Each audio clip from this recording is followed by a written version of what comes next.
what would Kant say or Kant say of the self? Oh, Kant, yeah, it's such a challenge to narrow the focus down for me, especially because I'm so eclectic. Kant with self, it's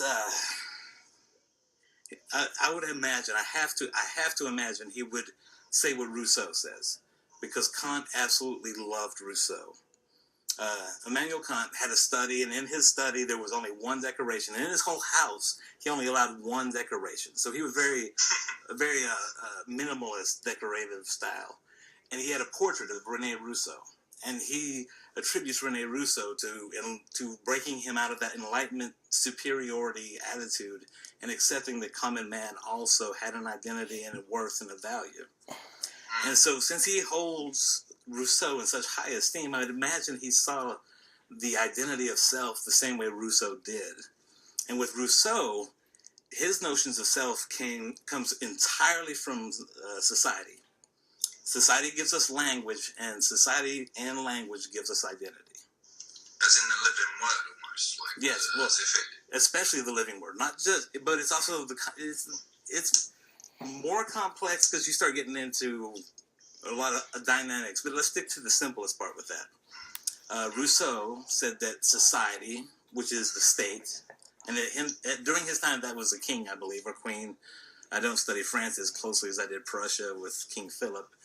But history is not my thing. History to me is a story, and I'll change that story for effect all the time, and it'll drive people crazy. But Rousseau said the state formed the citizens, the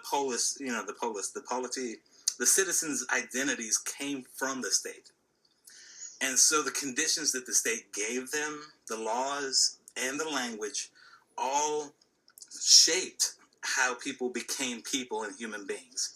Instead of animals, they're human beings. And so that attitude, it had been popular. It was popular during the Age of Enlightenment. Hobbes came to the same general idea. A lot of people did.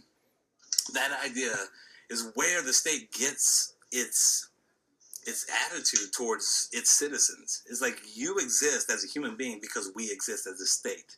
Without us, especially in the Age of Enlightenment, their attitude was, without us as being a state, you don't exist as a human. You're just an animal running around doing animal things.